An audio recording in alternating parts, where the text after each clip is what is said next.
Tem decisões que não tem volta. O pedido feito no momento errado muda tudo. Oxóssi só queria justiça, mas naquele dia ele matou a mulher do rei. Oduduwa, rei de lei e fé, não era apenas um governante, era centro de tudo que existia ali. Tudo ao redor dele girava em ordem. E como todo rei, ele tinha seus desejos.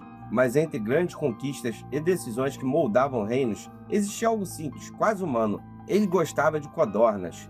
E foi aí que Oxóssi entrou nessa história. Amigo de Ogum, caçador respeitado, preciso, silencioso. Oxóssi não era qualquer um. Quando ele prometia, ele entregava. E ao ouvir o desejo de Oduduwa, ele não hesitou. Disse que traria não uma, não poucas, mas muitas codornas dignas de um rei. E na mata, Oxóssi era outra coisa. Ele não perseguia, ele sabia onde pisar, sabia onde olhar, sabia onde a vida se escondia. E naquele dia, como sempre, ele acertou, capturou as aves, colocou nas gaiolas e pela primeira vez acreditou que já estava feito. Mas quando voltou, o silêncio era diferente. Não era o silêncio da mata, era o silêncio da ausência. As gaiolas estavam abertas e as aves tinham ido embora. Na segunda vez, ele foi mais cuidadoso. Reforçou as amarras, observou o caminho, prestou atenção em tudo, porque um caçador aprende rápido, mas nem tudo é sobre técnica. E ainda assim, quando voltou, o mesmo cenário, as gaiolas abertas, vazias. E desta vez já não era surpresa, era um incômodo. Na terceira vez, Oxóssi já não estava caçando, estava tentando provar algo, provar que tinha controle, que nada escapava dele, que ninguém ousaria desafiar sua precisão. Mas quando voltou, mais uma vez estava lá, a gaiola vazia. E ali não era mais sobre as aves não, ali nasceu algo perigoso. Não foi a tristeza, não foi a dúvida, foi a raiva, uma raiva silenciosa que não grita, mas se acumula. E quando a raiva entra na decisão, o erro já começou. Então, na quarta vez, Oxóssi não confiou mais no acaso, não confiou nas amarras, não confiou na própria sorte. Ele decidiu vigiar, porque quando algo foge do controle, o instinto muda. Você para de agir e começa a desconfiar de tudo. E ali ele ficou, imóvel, respiração contida, olhos fixos na gaiola, esperando não a presa, mas o responsável. E tem coisas que acontecem, fora do alcance dos olhos. Nem tudo que interfere no seu caminho se revela. E mesmo atento, Oxóssi não viu. Dessa vez, as gaiolas permaneceram fechadas. Nenhuma fuga, nenhuma interferência, nenhum erro. E aquilo trouxe uma falsa sensação de controle. Então, quando ele chegou a Ilha-Ifé, carregando as aves, o caminho se abriu, porque ali não chegava qualquer um.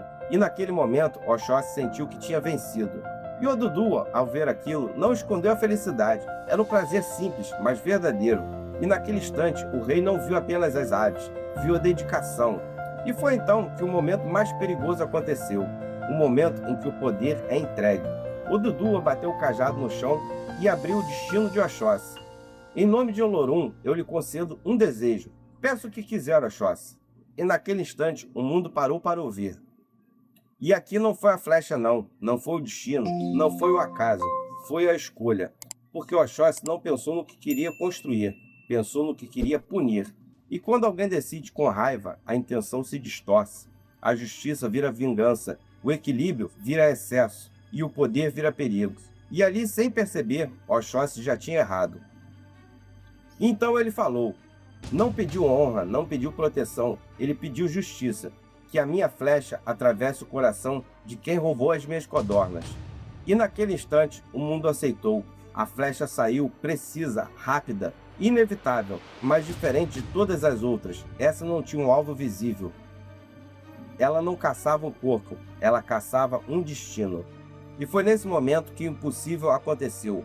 A flecha encontrou o coração de Emu, a rainha de Ifé, a mulher de Oduduwa. Ela não gritou, não correu, não teve tempo, apenas caiu.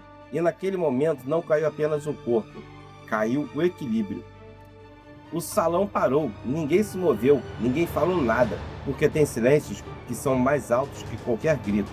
E aquele silêncio era a morte. E foi então que a verdade veio. Emu era quem libertava as aves. Não por maldade, mas por compaixão. Ela via vida onde Oxóssi via caça. E Oduduwa viu, ele entendeu, e naquele instante o rei desapareceu.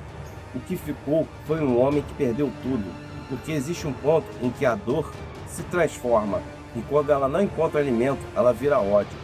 E o ódio não quer entender nada, ele quer apenas punir. E ali, sem espaço para explicação nenhuma, sem espaço para defesa, a sentença foi dada: Oxóssi morreria. E só então Oxóssi entendeu, não antes, não durante, mas depois que já era tarde, depois que a flecha já tinha cumprido o que ele pediu. E o caçador correu, não como antes. Antes ele corria com controle, agora ele corria com medo. Porque existe um momento em que o papel muda e quem antes dominava passa a fugir. E naquele momento Oxóssi não era mais um caçador, era a presa. Os dias se passaram, sem descanso, sem direção, sem paz. Cada passo era mais pesado que o anterior. Porque não era só corpo, era consciência. Porque fugir não apaga, correr não desfaz. E quanto mais ele avançava, mais o erro andava com ele. E quando o corpo já não aguentava mais, quando as pernas já não respondiam, quando fugir já não era mais uma opção, ele encontrou o mar. E ali, na beira daquele mundo que não é terra, o destino esperava por ele. E foi ali que ele viu Iemanjá, não como rainha, não como deusa distante, mas como presença. Uma presença que não precisa falar para ser entendida. E pela primeira vez, Oxóssi não apontou uma flecha, não caçou, não decidiu. Ele apenas pediu, contou o que fez, contou com sinceridade o que aconteceu. E pela primeira vez, não tentou se justificar. Iemanjá ouviu, e naquele instante, duas dores se encontravam dentro dela. A dor de irmã, pela morte de Iemur, e a dor da justiça, por saber que aquilo não foi uma intenção de Oxóssi. E é aqui que Iemanjá se revela, porque qualquer um poderia condenar, mas poucos sabem discernir. E ela escolheu não proteger o erro, mas proteger a verdade. Então ela o levou, não para fugir, mas para guardar, para dentro das águas, onde o mundo não alcança, onde julgamento não chega, onde só o tempo pode agir. E ali ela fez algo que não se dá a qualquer um. Ela deu a Oxóssi o dom de respirar, onde ninguém respira, porque proteger alguém não é só esconder, é sustentar também. E o tempo passou, mas ali não era o mesmo tempo da Terra, era o tempo da consciência, tempo de entender o peso da própria ação, porque na água não tem distração, é só você e o que você faz. Mas chega um momento que nem a água segura, nem o acolhimento protege, o momento de encarar. Então eles voltaram, para Ilê e Fé, não como fugitivos, mas como verdade, porque quando você volta com consciência, você não foge mais. E ali estavam todos, Odudua, Ogum, a corte e o silêncio, o mesmo silêncio do dia da morte, mas dessa vez esperando a resposta. Iemanjá se levantou e antes de qualquer palavra fosse dita, ela já carregava o peso de tudo. E então ela falou: Saúdo Odudua, rei de Fé, Ogum, o rei de Irê, e sou Iemanjá, filha de Olokun, irmã de Emuô e da falecida Iemu. Senti a dor da perda da minha irmã, com certeza, mas também vi a verdade. Oxóssi não entrou nesta casa para trazer tristeza. O que aconteceu foi um acidente. Perdoe Oxóssi, eu lhe rogo, Odudua. Minha irmã também reconheceria sua inocência. E Odudua respondeu, não como alguém que ouve, mas como alguém que perdeu. Iemanjá, Iemu foi a mulher que eu escolhi para ser minha rainha, e Oxóssi a tirou de mim. Me mostre então que ela perdoa ele, e eu perdoarei. Então eles foram levados até o túmulo de Iemu, onde Iemu havia sido enterrado. E ali não havia só terra, havia memória. Iemanjá se abaixou, tocou o túmulo e começou a rezar. Não uma reza comum, mas aquela que só os filhos de Olokun conhecem. Aquela que não pede, mas que revela. E a terra respondeu. O túmulo cedeu e se abriu, e um abismo profundo apareceu. E a água tomou conta, porque quando o fundamento é verdadeiro, o mundo não resiste. Iemanjá pediu uma cabaça, então disse, Iemu, mostre se Oxóssi é inocente ou não. E quando a cabaça subiu, ela não voltou vazia, voltou cheia de água. Iemu não estava morta, ela havia se tornado um poço. E aquela água não precisava de palavras, ela já dizia tudo. Ela dizia que não havia culpa, só consequência. E finalmente Odudu entendeu e cedeu, porque até o rei se curva diante da verdade. Então ele falou com Oxóssi, pela injustiça que eu iria cometer, peço o que quiser, mas dessa vez Oxóssi não falou com raiva, falou com consciência. Então, por toda a gratidão que eu tenho por Iemanjá por vir me defender, eu divido com ela a minha sabedoria. Então ele entregou seu ofá, seu arco, sua precisão, seu conhecimento. E com isso, ele não deu poder, ele deu fundamento. E desde então, Iemanjá carrega o ofá de Oxóssi, mas não para caçar, para lutar, porque proteger também é uma guerra.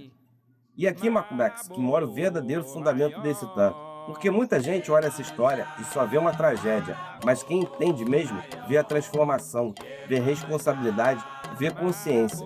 Oxóssi não errou por maldade, mas pagou pelo peso de decidir com emoção. Isso aqui é fundamento sincero, porque nem todo erro vem da intenção, mas toda decisão carrega consequência. E Iemanjá não escolheu o lado mais fácil não, ela escolheu o lado certo.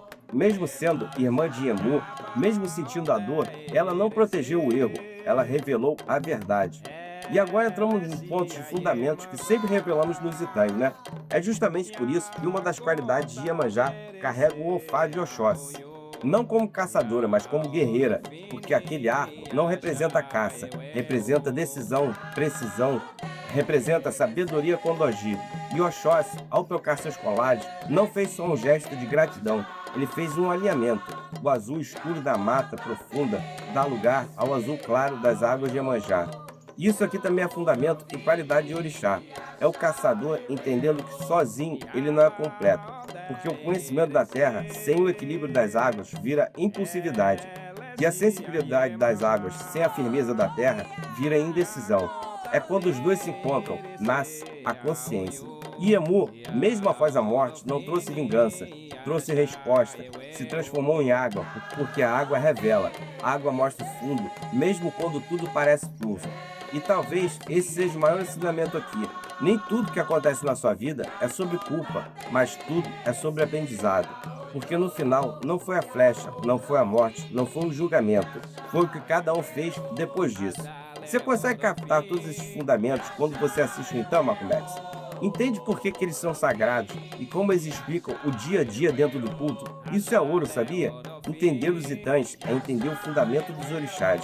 Agora me diz aqui, você conhece essas qualidades que eu falei aqui? Comenta aqui embaixo. E se esse Itã te trouxe outra visão, tem muitos vindo por aí, porque no próximo episódio a gente vai entrar no Itã de Oxaguian. Um Itã que muitos conhecem, mas conhecem de outra forma. Carrega um dos fundamentos mais profundos sobre a disciplina, controle e propósito que esse orixá traz. Então já faz o seguinte, se esse Itã te ensinou algo ou te fez pensar, comenta aqui embaixo, eu aprendi. E se inscreve no canal, ativa o sininho, curte e compartilha para ajudar a fortalecer aqui.